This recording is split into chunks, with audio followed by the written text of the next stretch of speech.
a wonderful sparkle to them. Yeah, really, They really do. I mean, the lighting is superb on you. Oh, really? It's Christopher in makeup. And it's, you know what it is? It's like, there's nothing worse than when you go into a movie that sucks and you have to do interviews, you know? But when a movie is... I know. But when a movie is just mind-blowingly fantastic, you have to feel bad. I would imagine, because you know going into, sitting in that chair right now what you've done and what it is. Sure, if you feel assured and if you're behind the product and you feel good about what's been put together, and then yeah, of course, it's effortless. Yeah. Would you say, because when I'm sitting there, I had no idea.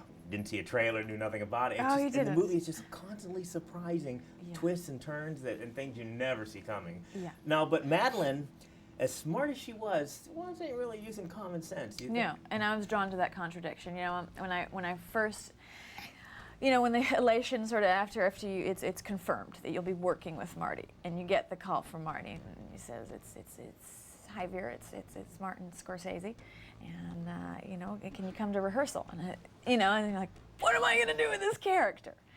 You know, and Marty was clear that, you know, from the beginning it was going to be a real work in progress for her. And I look at it and I'm thinking, whoa, this is a psychiatrist that's clearly being ruled by her id, which makes for a pretty fatal flaw. And I thought, that's interesting. So I took it to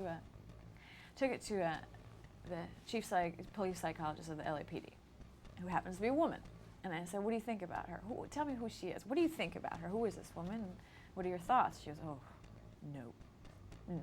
There's no way she would behave this way. Absolutely not. It's preposterous. And I thought, that's when I found her incredibly interesting. And I thought, yeah, she's, you know, she appears to be very put together in her three-piece suits but she's very clear that she doesn't have all the answers. You know, but it's an unfortunate situation to be in. A woman who is fully committed to the wrong guy. You know. Now, when you're thrown into this possible position of getting this role and so forth, is it almost an absolute no-brainer though with the cast that you have and of course Martin? I mean, do you almost like will do anything or what's it like going into that you know, read or? Well, yeah, how it came about for me was Marty responded to a film that I'd done that got some attention, a little film called Down to the Bone. Oh, so you already had an in. So. I had an in, but then he requested that I put myself on tape. So I did a couple of the earlier scenes with Colin's character when they meet in an elevator and then she moves in. I put that on tape, and from that resulted what's called a chemistry read, which is a terrifying notion. I know, because you absolutely have to make this work or you ain't getting the job. Right, and you know, and you walk in, and you know, there's got to be chemicals bouncing around. Is this and but